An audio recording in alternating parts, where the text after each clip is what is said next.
talk about how to practice effectively as a jazz musician, or as a musician in general, but specifically jazz.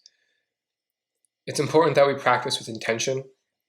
A lot of players will kind of just go into the practice room and play for a while without working on anything really specific, especially younger players or people who kind of get comfortable. So it's important that we attack our weaknesses if we want to actually improve. Because if we just keep playing the same things over and over again, we're not gonna make any progress. So especially since we're playing jazz, which is a creative art form when compared to classical music, it's important that we resist the urge to just go jam in the practice room. So if you have 5 hours a day, you can practice for 5 hours and play and figure things out and work on them, and then you can make some progress that way. But most of us don't have that time. It's important to take care of our health and do other things besides just music. So it's important that we strategically handle our time so that we can accomplish what we want to accomplish in a practice session. And this is much more realistic for most people. So 3 things to focus on. Number 1, transcribing. Number 2, technique. And then everything else, which is going to be tunes, harmony, your time, your swing feel, repertoire, any kind of etudes you're working on, sight reading, all that stuff. So transcribing. 3 steps to transcribe. The first step is to listen to it a ton. You got to listen to it so much that you can sing the whole thing top to bottom. And the reason is because it's going to be a lot faster when you go to transcribe. Yes, it takes time to listen to it so much, but then when you go to actually figure out the notes and you're listening to it and you're working on it with your horn, it's actually going to save time in the long run because you already know it. If you listen to it a lot, you're not learning it.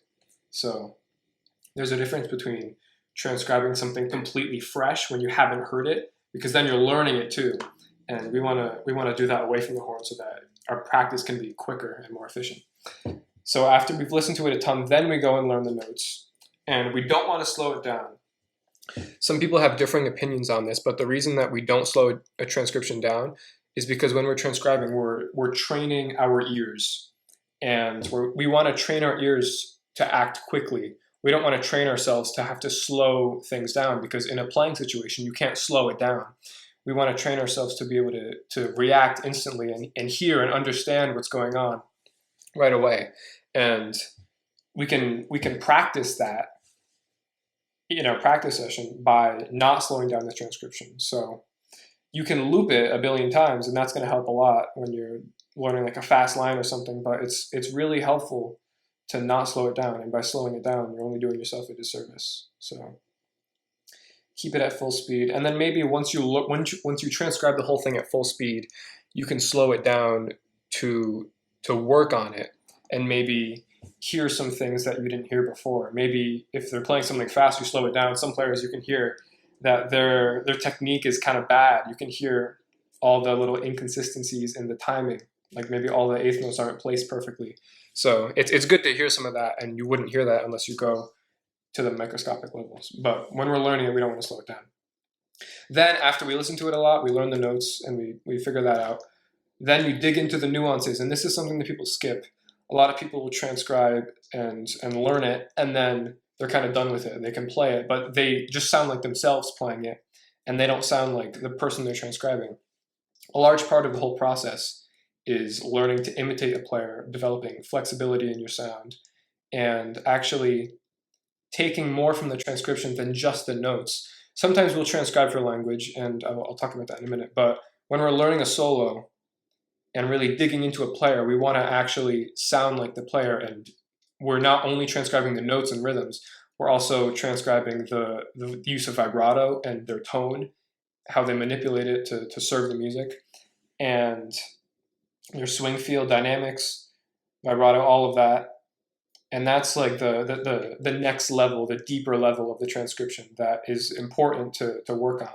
And that you could work on that for longer than you work on the notes. And there's a lot to be gained from doing that.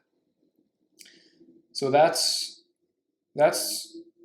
how you would transcribe a whole solo.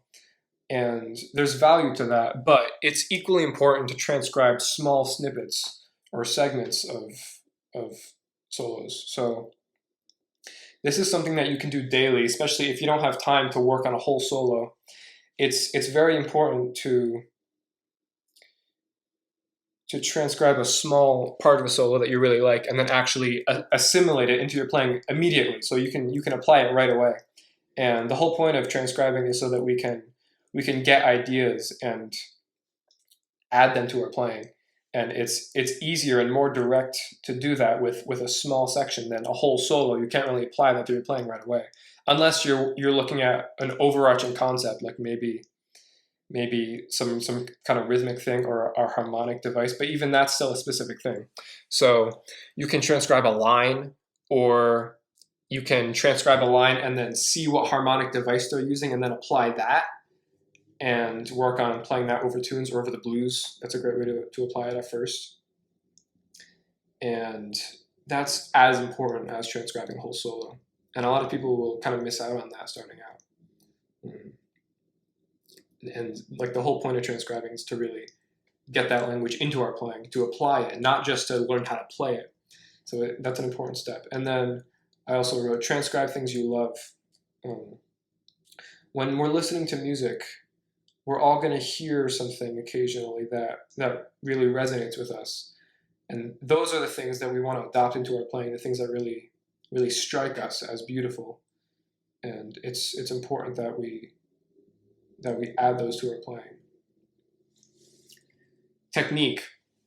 There are 3 stages or levels to technical exercises. The first and kind of basic exercise would be just scales and arpeggios. And this applies to major scales, but also minor scales, melodic, harmonic, and natural minor scales. Specifically melodic minor, because that's the most useful mode of melodic minor, arguably, for jazz. There's a billion different instances that we can use that scale and different modes of that scale. So it's good to practice these scales and arpeggios, and learning them in 12 keys. It's very essential to all types of music. So that's the first level. Then we have scale patterns. So that's making a pattern out of a scale. And you can make your own scale patterns by kind of just writing out numbers and then pairing those with the notes, and you can create some really creative patterns that you can take like a cycle and then just move it through the scale, like diatonically, to work on it. And then also that's like scales in thirds, fourths, fifths, sixths, sevenths, things like that. And like combining scales and arpeggios is really good. And then you get into minor, and that's cool, with all 12 keys, of course. So that's the scale or technical exercises. Then we also have shapes, which is technically, I guess, the most advanced the type of technical exercise here. And that's not related to a scale necessarily. It's kind of like you take a cluster of notes and you're moving it in different intervals and different directions. And that's going to really open up your playing and the way you think about harmony. And it's going to develop your technique, because you're going to be playing things you've never played before, and possibly things that no one has ever played before. You can create some really outlandish sounds that can really add interest to your playing and intrigue. So it's good to start with the scales and arpeggios and then go to the patterns and shapes. But we're always going to need to cycle back to these, because like we can always keep working on our scales, like the speed and evenness in our technique, and scale patterns. You can have some really advanced scale patterns that are really useful. So this is the philosophy or justification of transcribing and technique practice being the most important. We transcribe to get ideas, and we practice technique to be able to execute those ideas. That's the idea here.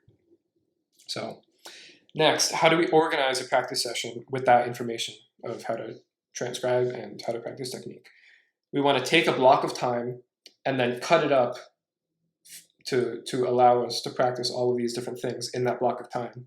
And it's important to leave a buffer so that you can actually fit everything in, because it's going to take some time to put your horn together, put it away, and kind of set up in between if you have to get out a transcription or paper or iPad or whatever.